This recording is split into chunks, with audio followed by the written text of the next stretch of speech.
The Beef and Barnzy Show, brought to you by Bowlersmart.com, trusted by bowlers around the world since 2004.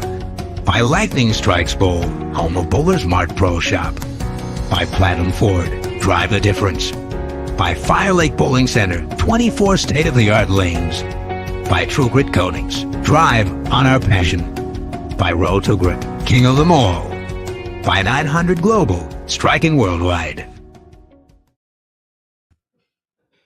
Good morning and welcome back to the Beef and Barnzy Show. I am Barnzy, joined by, as usual, Beef Stew, the unimitable Beef Stew. And today we're going to have a little different type of show. But we're going to bring in a very special guest with some insights and a little reflection back on, as the title says below, the man, the myth, and the legend that is Bill Chrisman, and how he's come from an upstart cleaner company to the most influential brand in bowling. So please stay with us, and as usual, if you have any of your stories, feel free to join in with that. But yeah, we're going to try and remember the good times, and there was plenty of those. And some of the times that, Bill got a little frustrated with the world, and it was, it's almost surreal to think about it. Bill is, like I said in my post, probably the most influential person in the industry for the last 20 years. And everybody is trying to process it. And we're just trying to remember a couple of good times and let people know that we're thinking of them. And everything is still a little raw, but we're gonna have Tim Mack come on. Tim knew Bill certainly better than me and Chris, but better than a lot of people. And hopefully Timmy can relive some of his more entertainment times with Bill. So should we bring him in? Absolutely. With no further ado, another man who has a rare set of accomplishments. I dare say no one has quite the collection of titles worldwide. I'm sure he can give you the full list, but he basically did international travel. He was the first to do it as a real thing. Other than a few of us went over and did some spot tournaments, but he basically lived the life in Scandinavia. He basically he probably had an Asian name by the end of travails in Singapore and all the money he won there. But the one, the only Tim Mack. Hey guys, what's going on? Thanks for having me on the show. I think it's tough times for everybody. Barney, I just saw you a couple days ago in the celebration of life for one of our dear friends, Mark Anderson, who was part of our team too, right? And it's just a really difficult time in the world of bowling, and also personally to myself and a lot of people, especially here. I'm in headquarters. I'm at Storm office in Utah, and it's been difficult, no doubt about it. Yeah, I mean, I think that's an understatement for sure. Do you want to give a perspective of? I think a few people are worrying. What's next? I mean, obviously been here in the office, and a couple months ago, Tyler Jensen was promoted to executive vice president, and I do think Storm is in good hands. That's the one thing you have to credit Bill and Barb Chrisman for, amongst thousands of things that they've done for so many people. They got great people and the right places to if something so traumatic and so devastating of a loss like this could happen, that this engine, the Storm engine that they created, would continue. So I think we got great leadership. There's a lot of good leaders in this building. With Tyler Jensen, Hank Boomershine, Gary Holsenberg, Corbett Austin, the list is long. And, we've got a team that's been in place for quite a while that have done some great things together. So, it's important that the bowling world and the bowling community know that, that Storm's vision and Bill's vision, and Barb's going to step up probably and be the CEO, and her vision. It's, we're going to continue to make this animal run and run strong and be strong. It's important that the people in the community and bowling know that. So me and you can do this question together, Timmy. We're going to say it at the same time, and we're going to say which ball it would be, right? And let's see if we're on the same page here. Storm should put out a ball to celebrate him, maybe remake his favorite ball. So on 3, 1, 2, 3, Redstone song. Red Sun.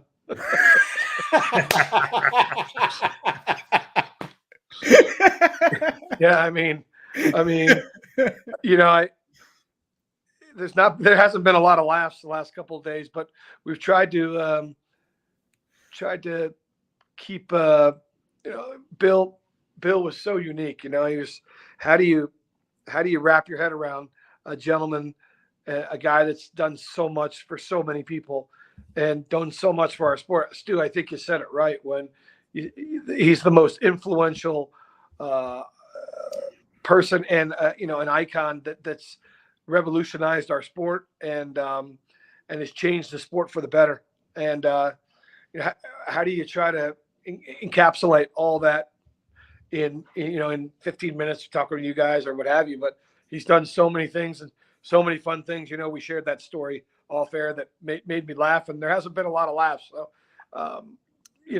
the Red Sun, I remember when he had a red Tour Power in Korea. I was in his office the other day, yesterday, and there's a picture in his office of me and him in Korea, and he bowled with a sneaker on one foot, and it was myself and Andrew Frawley. It was in 1999 or 2000, and he was bowling the senior division, and here he is, the owner of Storm, bowling in the senior division in the Korean Open, and he needs the last 4 to win.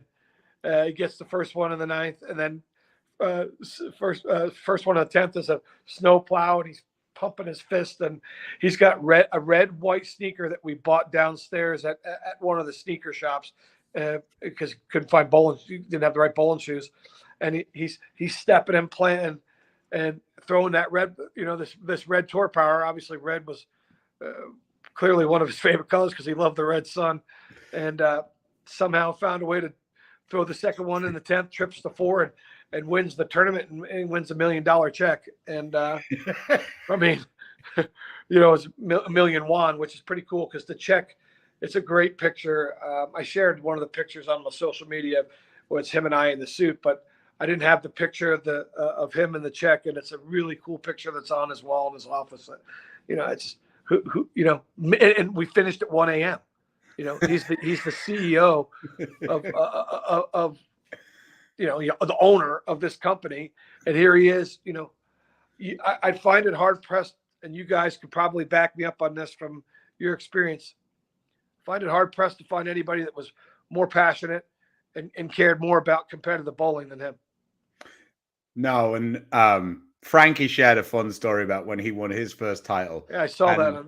And it's just like 100% the most Bill thing ever. Like, I remember him telling me at the US Open, the year that all 8 participants, the 4 men and the 4 women, were all Storm. He said, "Well, I'm kind of pissed off." "What are you on about?" He goes, "This is the first time I've seen my ball lose every game on TV." They also won every game, Bill. Yeah, he was never short of words and never one to mince them. You knew where you stood with Bill Chrisman. There's no doubt about it. You knew where you stood, and I think that's also, he was real, right? He had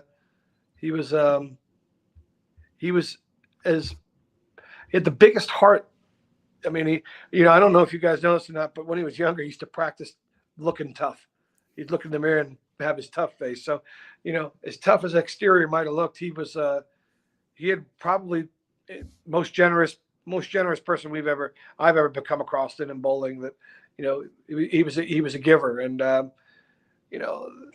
we owe him so much. And what we really do is we need to, at this time, wrap our arms around and let Barb Chrisman know how important that the Chrisman family is, and how important, Bill is to all of us still and will be. And we got to carry his vision and his memory, and continue to move forward, for years and years to come. I know that's hard perspective to think, but my mind is run in so many different directions in the last 5 days. It's hard to piece it all together, but I know that, and you guys were all part of the same family. We owe it to him to continue to spread his message and continue to do the best we can. Yeah, definitely. I mean, I know I was texting with you on Friday when we both heard the news, and you were talking about how the PBA League was the thing that was pissing you off when you woke up in the morning, and by halfway through the day, you barely could even remember it happening. Yeah, it's so true. Bill always called me after the PBA League. Now, he was there. He came there, and I want to say 16 or 17. Barnzy, you guys might have won that. I don't know. You won a bunch of them that early. The couple that stretch there. You guys won a bunch. So, and I know he really enjoyed it. He really enjoyed the atmosphere at Bayside Bowl. And I was obviously gutted that we lost. But you take your hat off to Waco and how great they bowled. It was. But it was, we didn't lay down, right? We didn't lay down. So we kept both, even those last 2 games, close. And I always get a message and a call from him, always. And he probably knew that I was pissed. So and I got done. We got done by the time I got it wrapped up, I got out of there at about 10:30 on Wednesday, which was 8:30 Utah time, which, we are getting a little older. I'm sure Barnzy can attest to this. We go to sleep a little earlier than we used to. Oh no, not Chris. Yeah. But he never goes to sleep. But no, I do, and I didn't get the phone call from him, and I was driving. I had to drive from Portland to Newark to get my flight, and I'll just give him a call. But at that time it was like 11:30. I was an hour into the drive, and it's a little too late. I'll just call him tomorrow. And I didn't anticipate what was going to transpire, obviously. So yeah, he's had a lot of health, things go on in the last 5-8 years, but he always persevered. And so a lot like Mark, there's been a lot of things there, but you're like, yeah, but it's, I know it's going to happen at some point, but it's not anytime soon. Yeah, Barney, that's so true. It was. You just feel like Bill was invincible. Like you just never thought 100%. this was going to happen, because he cheated this day so many times. And Bill was way more than people ever knew. Yeah, after the fact. Oh yeah, he was on the table. He was he was such a strong-willed, strong-minded, and physically. He had a penchant for. He just loved people, really. Yeah, be honest with you. He really he enjoyed his time around the bowlers. He loved watching match play. He loved watching you guys bowl on TV. Man, that you could see it. I mean, it was, it lived inside him, he lived and died with every shot on TV. Like you mentioned Francois Lavoie earlier. So and then it's still obviously quite shocking to so many people, including myself. So we're still trying to digest it all, and also think about, what we have to do to continue to keep his vision going. There's so many, my mind is going so many different ways. Well, it's certainly a challenge moving forward, is because in the 90s, Brunswick was kind of on top at the time. And they did a lot of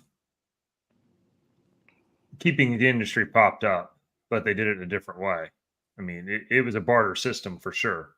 They were, we'll give you this, but Right. and the biggest difference between that and how Bill has done it over the last 15 years is he just propped it up and didn't ask for a lot in return.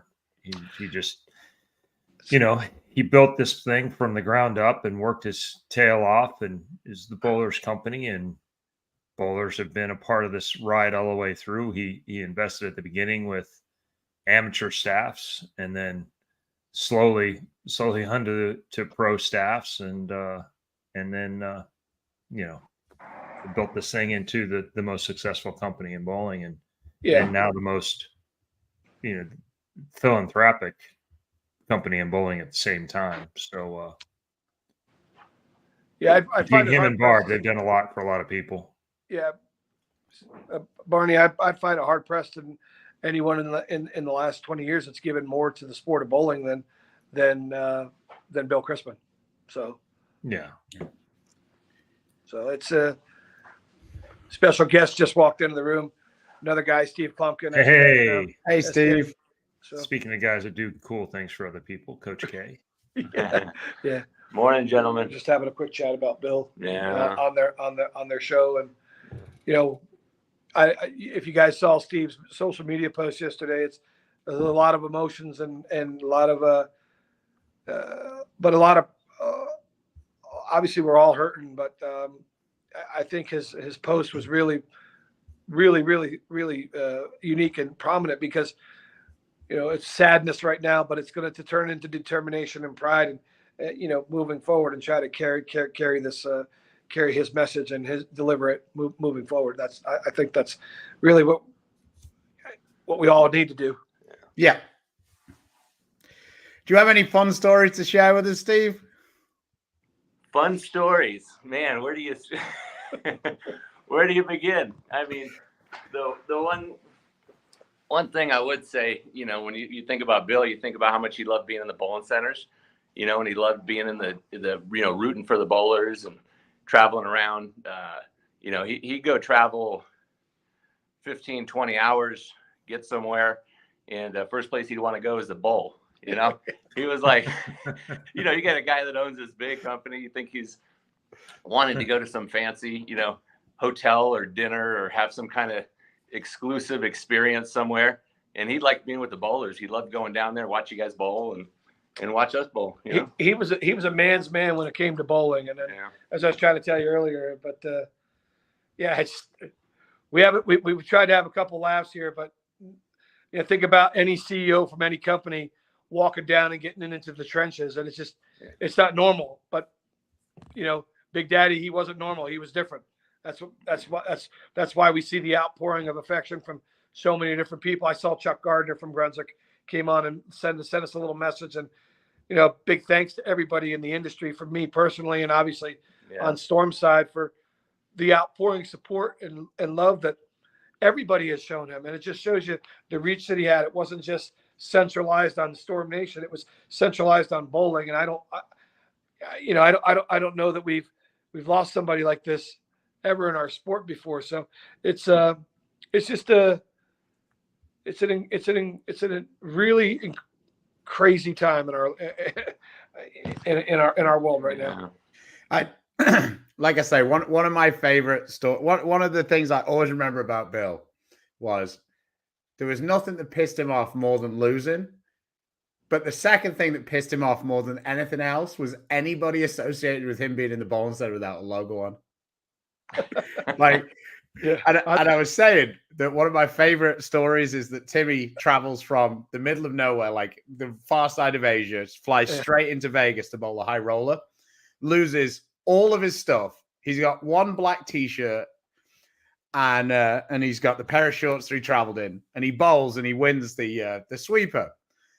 And he's like, "I won, Bill." And Bill's like, "Where's your bag?" And he cut the logo off the bag and taped it on his shirt. Yeah. That's a classic one, Stu. There's no doubt. classic. The other one that he did is I was flying from Brazil. I bowled the Carnival Open against Arturo Quintero. And then I went into New Jersey and flew over to London and to bowl the World 10 Pin Masters.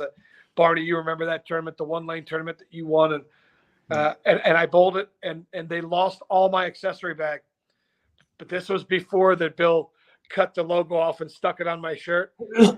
So I went over there. But while I was in Brazil, in henna, where they draw stuff on your arms and like fake tattoos type thing. I had storm. I had storm on my arm, tattooed like a temporary tattoo on my arm. So when I bowled the tournament, I did have a Dexter patch on my shirt. So I rolled my shirt up while I was bowling. So when I was bowling, you could see the Storm logo on my arm. Well, I won the tournament. There's a picture of the Bowler's Journal of me with one in the front, so you couldn't see the Storm logo. But then there's one right next to it with me like this, with flexing with the Storm logo on. He said, bullshit, Timmy. You didn't have a Storm patch on. He didn't pay me my incentive. The tattoo doesn't count. The tattoo wasn't good enough.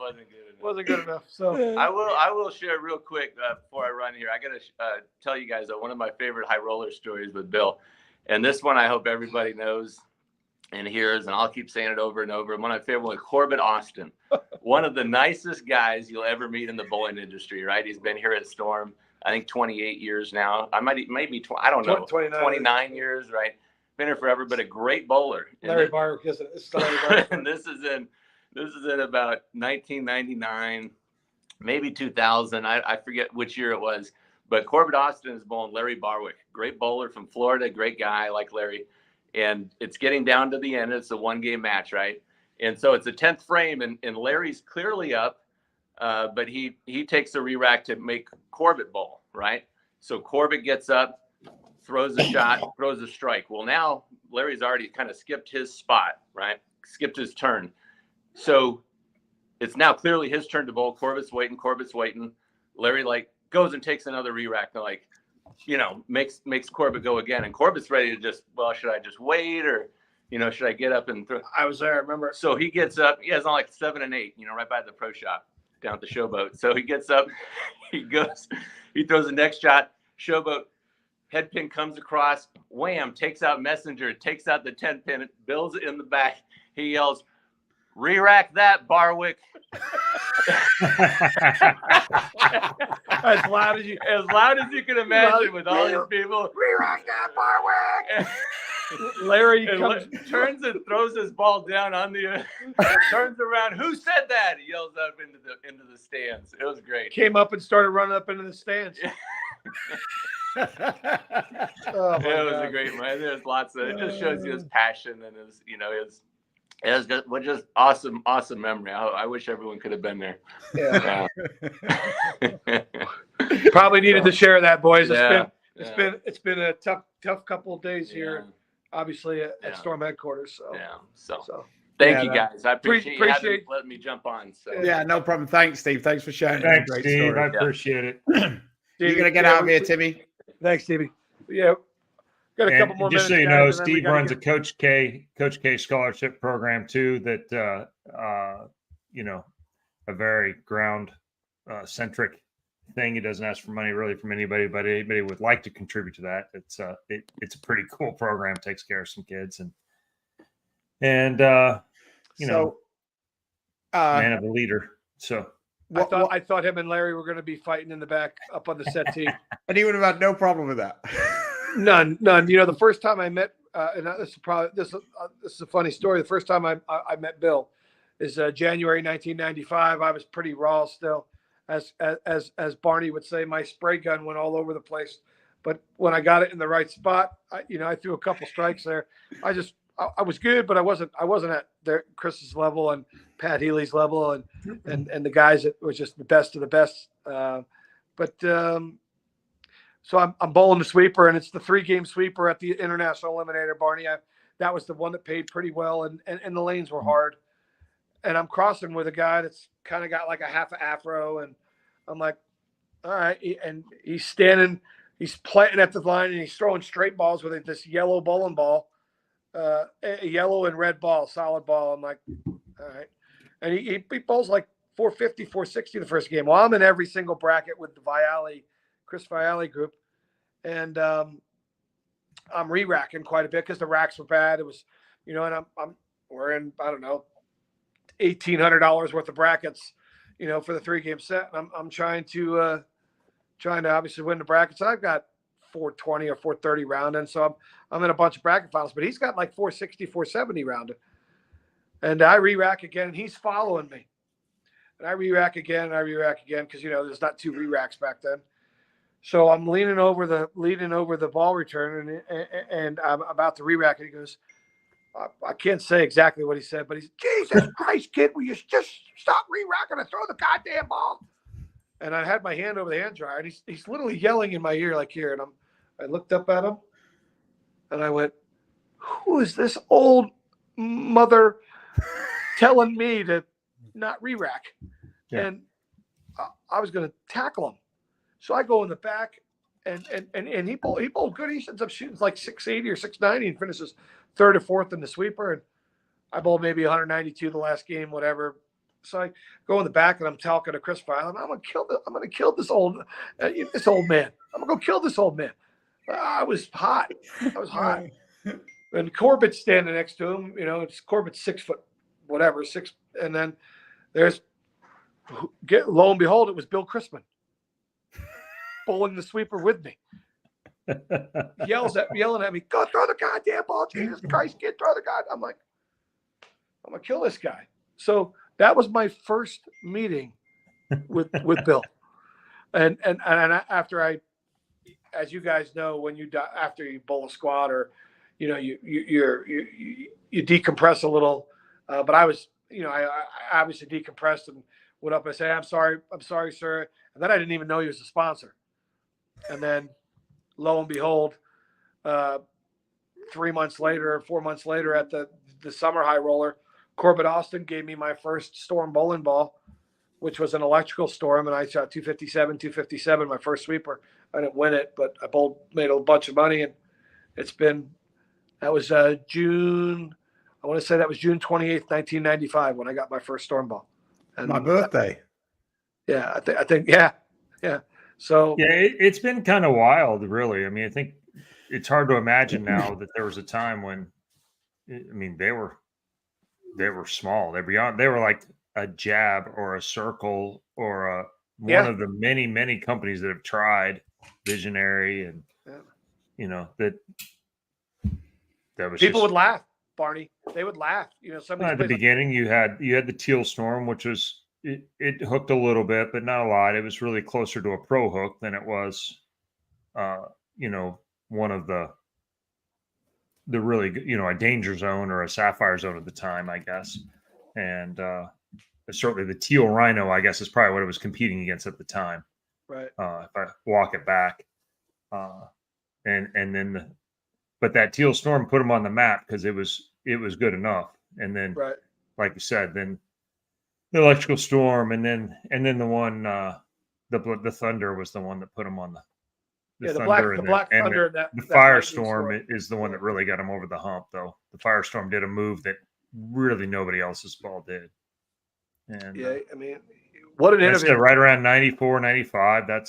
Healy was already kind of traveling overseas a little bit, but really not really anybody else was yet. And then Bill signed, I guess, Robert Smith and I a little bit, and we traveled a little, and and did some more of that. And it was scary back then. You didn't know anybody. You flew over kind of blind. There's no cell phone. There's no your map questing things. You have to drive places. Different. Yeah, you don't know who you're meeting, or if you're meeting anyone, how to get from here A to B. It was just a different world, and then you took that to a level none of us. You went to everything. I mean, you lived in Sweden for, you'd stay in Scandinavia for a month or two or more, and became part of the fabric there. And then your energy over in Asia became catching, and you literally became the ground they talk about grassroots programs. I mean, that's how Storm built themselves, was through the amateur ranks, through the high rollers, and then through you, and you spread it internationally, and he was slow to go on tour. Really, he had a small staff out there, Lenny Blakey at the beginning. Yep. Then they signed Pete, and I was actually at Bill's house staying with him when he was talking about signing Pete, and Pete had just got in trouble, and got himself kind of fired from the last company, and nobody would touch him. It's kind of wild to think about in 1997 that he had another Hall of Fame career and no one would. They were all scared of what might happen next, and so nobody would touch him. And Bill had a soft spot for guys who had addiction issues, I guess, so to speak. And he was a mentor and saved a lot of guys from a much different path in life. It's amazing all the people that he took care of, and still takes care of even today. It's amazing that he was able to do all those things because he has had such a passion and a penchant for making a difference in people's lives. And Barney, you mentioned all the. I don't have an opportunity to go to those places if it's not for Bill and Barb and the vision of Storm and allowing that to happen. I mean, we were just kind of figuring it out as we went. I'd get to a tournament and I'd bowl, and if I bowled well, and it created. Yeah, we were getting paid a little bit of a monthly to go bowl amateur tournaments at the time, which was it was kind of first wild. contract, $250 and 4 balls. Yeah, and I loved it. I could are you kidding me? This is unbelievable. I couldn't believe it. I was so excited, and it's just $500 a month. That's so excited. I was I was a Team USA guy, and I was already traveling 100 days a year and some of that crazy stuff back then. So with Team USA, but he just had a different vision. He was different, He did. He also, was different. He wasn't really invested. He was invested in tour with Pete, but that's not really. It's not how he grew his business. And so, like, I went to go on tour. My own personal story that I like to bring up with Bill from time to time is I went to go on tour the same time as Robert Smith, and here he had Pete, and he just didn't want to invest that much more on the big tour. Yeah. He wasn't sure that's where it was going to work for him at the time. So he kind of chose between Robert and I. He chose Robert, and, right. But Robert was he was the one with all he's the five tool guy.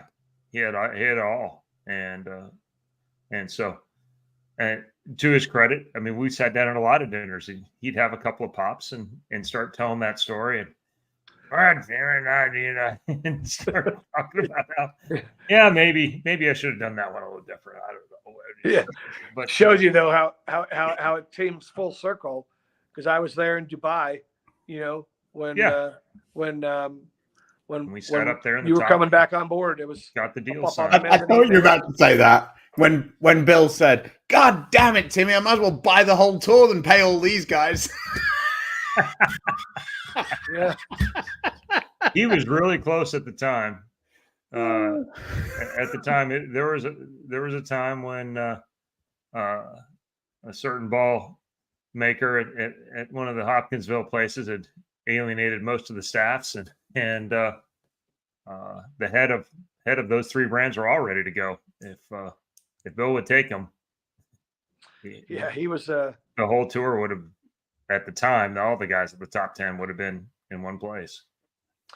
Yeah, it's it's just you really, when you start to think about what he's done in his legacy and who he supported and who's been on his team and who's on his team now, it's unthinkable.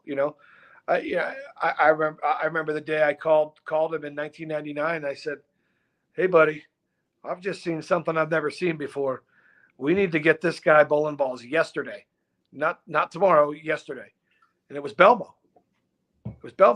And he's like, "You think?" I'm like, "I don't know what it's going to be, but all I know is I saw something I've never seen before. So we need to figure out a way to get this youngin on some balls." And And we gobbled him up and got him, and Bill trusted it, and Bill went with his gut and instilled some faith and trust in me to find some of these international players that ended up working out over time. I mean, obviously Stewie's been a great, just an unbelievable representation of Rotagrip and Storm and the SPI family.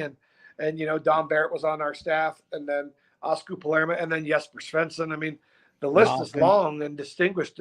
You know, I'll go back into guys like Lasse Lentila from Finland that, you know, won the high roller a couple times. And there's just so many. He entrusted his people to, but also wanted to see it for his own eyes. And once he saw it, it was, you know, he was a bowler. He wasn't just a guy pride. He's just that ran a company and had people telling him. He was a competitor and a fiery one at that. No doubt. I was just about to say one other story, Timmy. When Arturo made the show, it was his first show, wasn't it, down in Dallas? Yeah. And Arturo takes forever to go. So they're starting to get a little bit worried about how many shot clock fines Arturo is going to get. And Bill pulled Tom Clark to one side and said, "Don't tell him." He goes, "If he gets a shot clock, you don't tell him." He goes, "I'll pay him, whatever they are. I'll pay him. I've had Arturo on staff for forever. He's my boy. I'll pay him," right? Well, when it finished, Arturo bowled one game and had 12 shot clock fines in one game. Bill's like, "God damn it, Arturo, just go."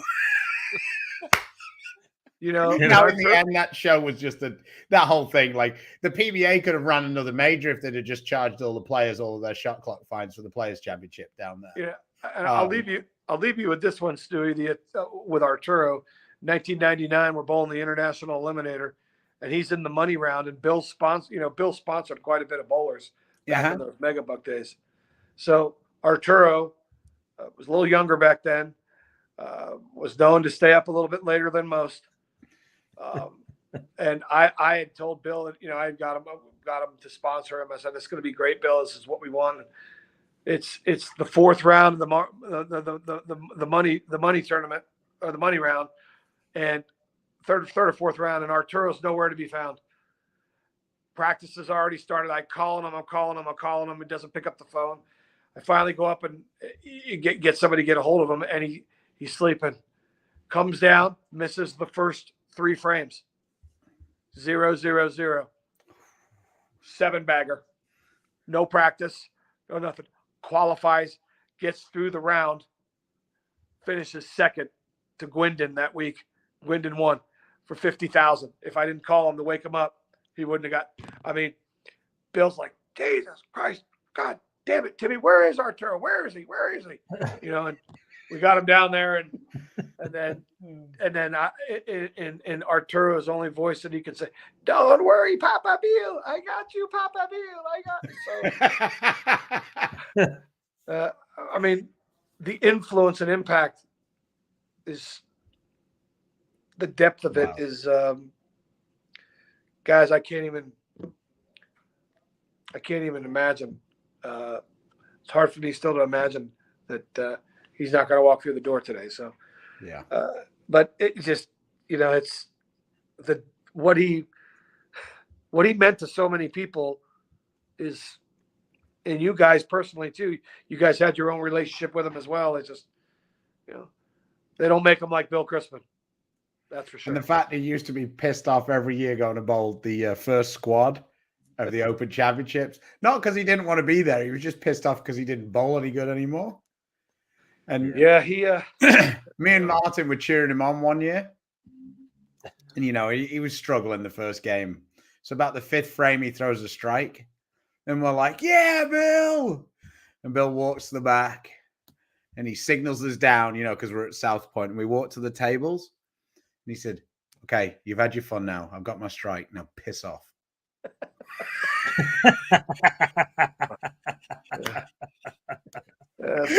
Oh, he was great. And like I'm telling you, when we invited them to the wedding, like because I remember Callahan said to me, "Oh, you better invite Bill and Barbara."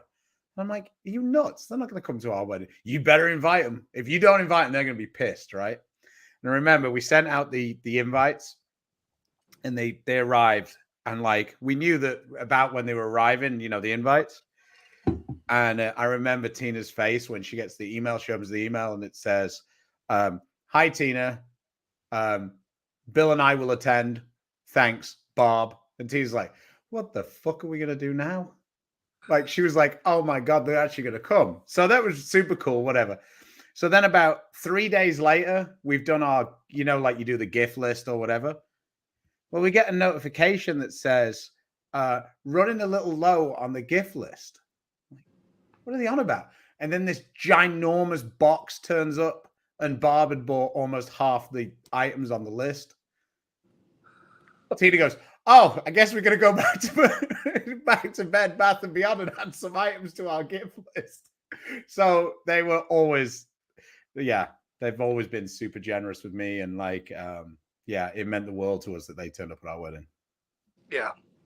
Listen, guys, we're gonna have a big meeting right now, so I just want to say thanks for having me on. Problem. But we owe it to SPI, we owe it to Bill and his legacy, and you guys are just as important as everybody else.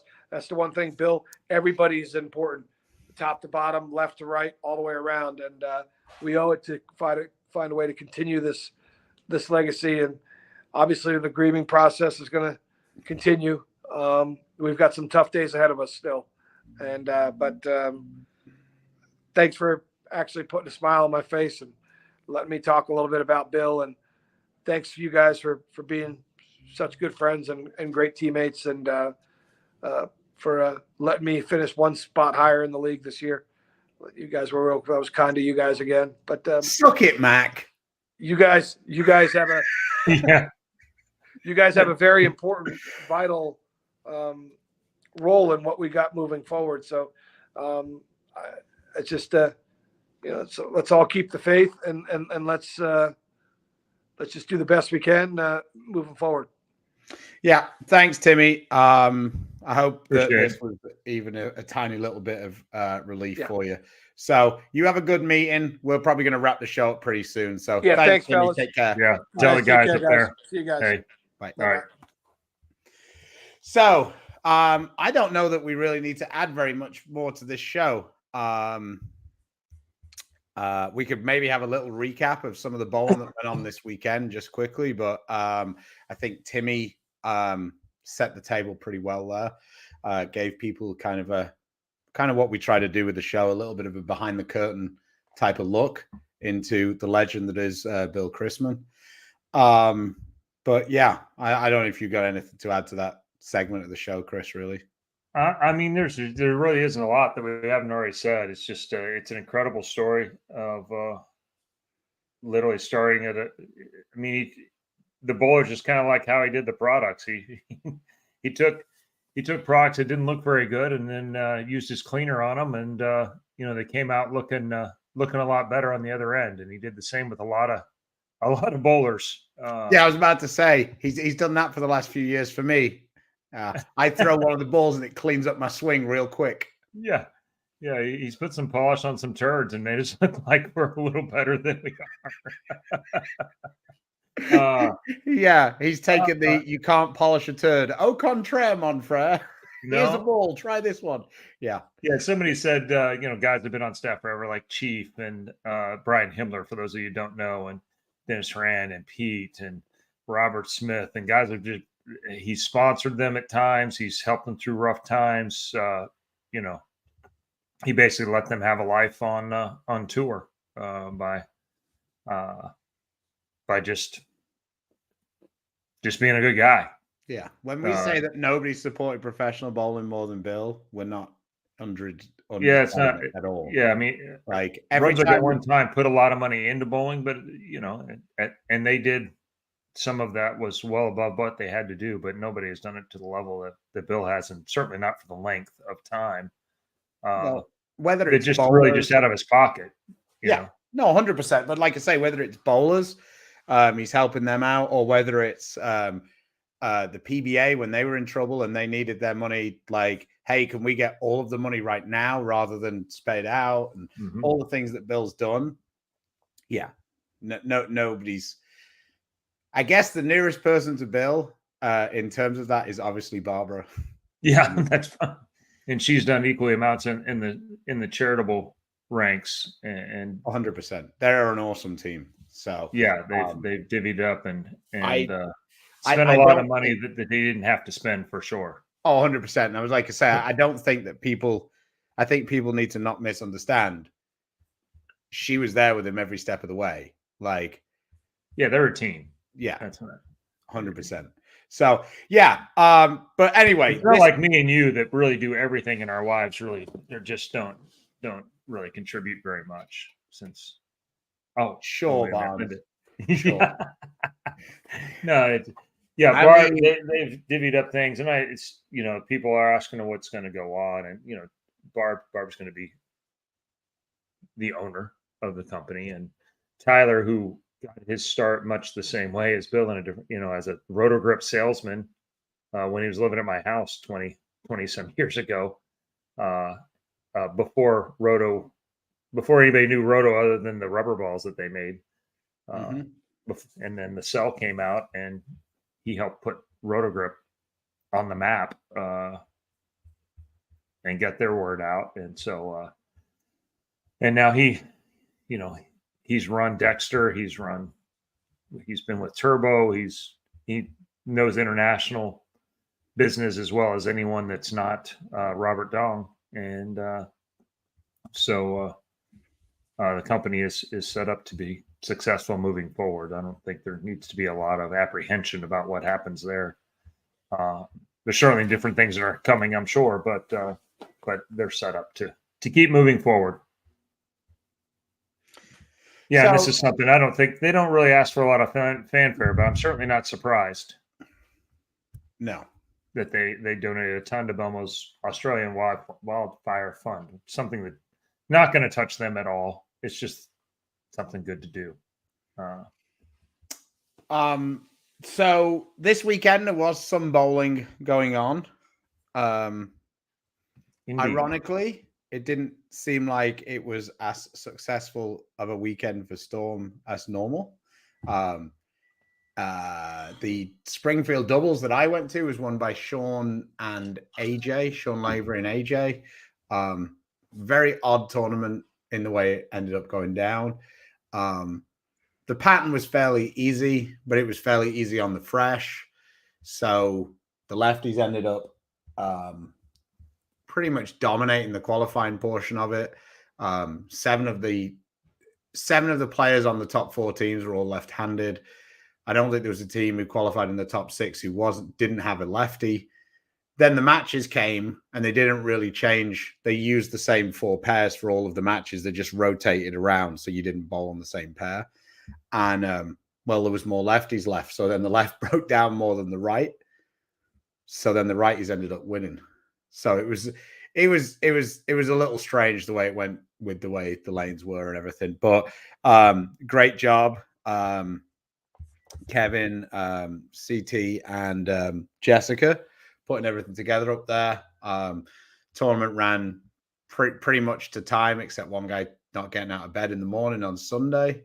So they gave him a little bit of grace time. But yeah, overall, I think it ended up paying $8,000 for first. Yeah, it was, like I say, solid tournament. Yeah. I think CT's done a good job with a bunch of different tournaments, so I'm not surprised. It's Chris Turner, I guess, for those. No, it's a different guy called CT, who's also a black guy. My bad. All right, kind of funny, but kind of confusing also. And then Krez Keltzau ended up winning the RPI spot in the Southwest. He knocked off Ildemaro Ruiz in the final. One of my teammates down here in Austin, Garrett Andrus. He ended up making the ladder, finished third. I think Frankie was the fourth place spot. And then Flanagan obviously ran. If you want to watch any of the stuff from Springfield, check out Flanagan's YouTube videos. Yeah. And then I saw a couple of other regionals that were running. I didn't really keep up with them. I think that Cortez Schenk won in the West. I think Graham Farr won another tournament in Ohio, which isn't really that shocking. Feels like Not so much. feels like that. Yes, What did we say? Inevitability, son. Yeah. So yeah. Overall, it was like I say, it was an interesting day.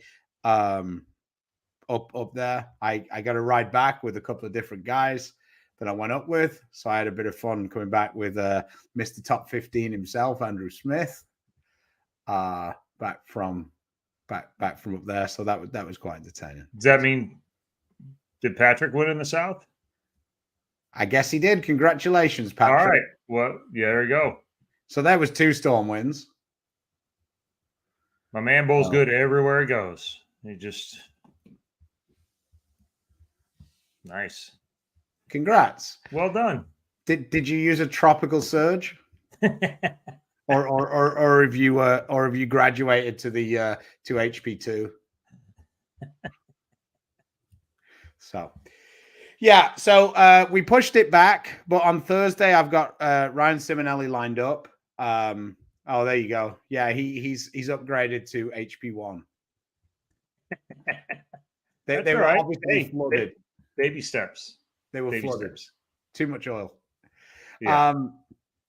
Yeah, we got Simonelli coming on Thursday. I just felt it was important for us to have a show as a tribute to Bill. It just seemed more important at this minute. So Ryan's going to come and join us on Thursday. We can have a little bit of fun about how much he liked digging it to Timmy.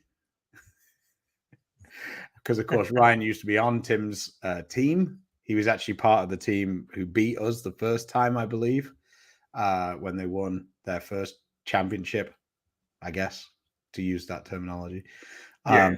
Also, because it's America, does that mean that Waco are now the bowling world champions? Just asking for a friend. The Elias Cup World Champions. Yeah, the PBA Elias Cup World Champions. So, well, I mean the bowling World Championships are actually coming up in a week or so. Is that? I was about to say actually be the world champion, even though like most of the teams won't be there. Yeah, it's. Did you see what happened with Sweden? Best ever. They're the greatest ever. Yeah, I saw Magnus's post about it. So he finished 1-2, Pontus and William Svensson. Yeah. 1 and 2. And then they left because Sweden is not bowling in the World Championships. But they sent the coach also. Really? Yeah. So they went to the Kuwait Open almost like it was the World Championships with a coach, with their squad. Went 1-2. World Championship starts. They left.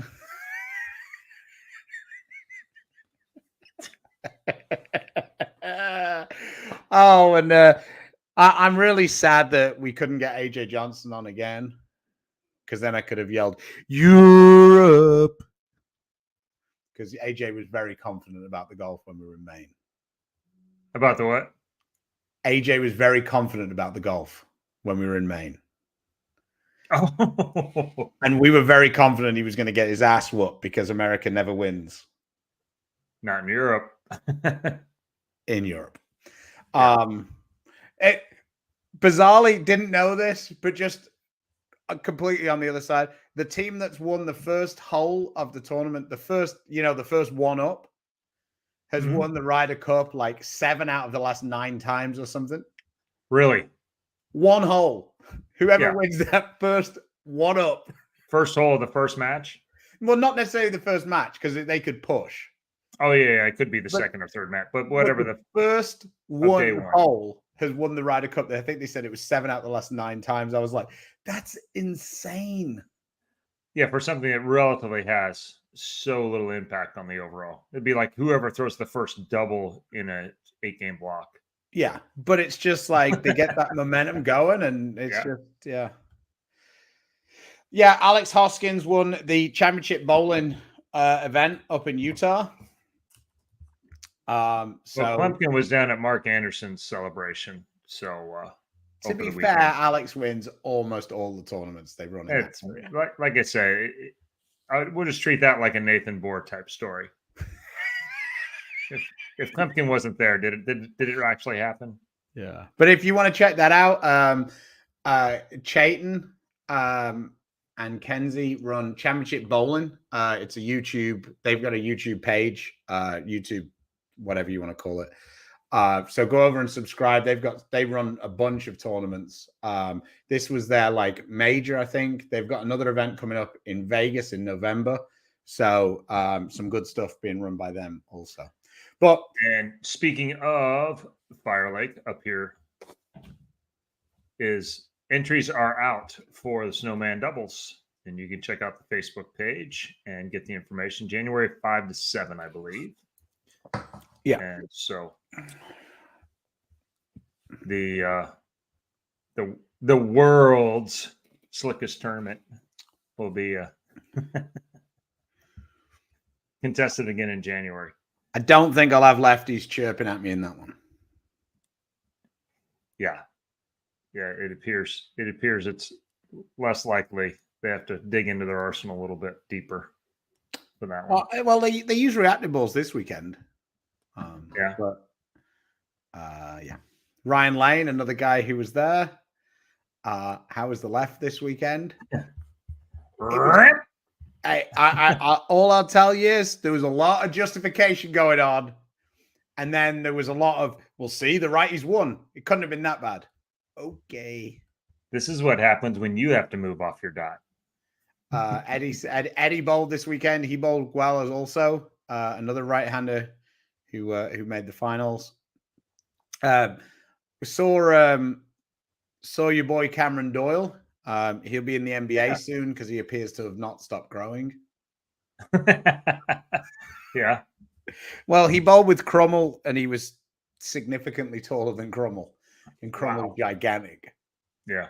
So I'll answer this for Stu. Only while driving. So, have either of you had your middle finger go numb from overuse? So, no, I re-rack with my ring finger. All right, let's wrap this up. Thanks everybody for watching, letting us kind of just remember Bill. The rest of the bowling industry, even if you haven't been on Storm, we were just lucky to have known Bill, and lucky that Bill could have been in any industry, and yeah, I'm just glad he was in bowling. So yeah, he's changed the sport, the industry, and hopefully that moves on for and his legacy continues on. So I don't really know what. It's been a tough month in the world of bowling. So well, until next time, we'll join you here on Thursday. Between now and then, please support the sponsors that support us: Storm, Rotogrip, Miner Global, Coolwick, Bowlers Mart, Fire Lake Bowling Center, Lightning Strikes, and Platinum 4. Till next time, stay safe, stay healthy. God bless. R.I.P. Bill. See you later, guys.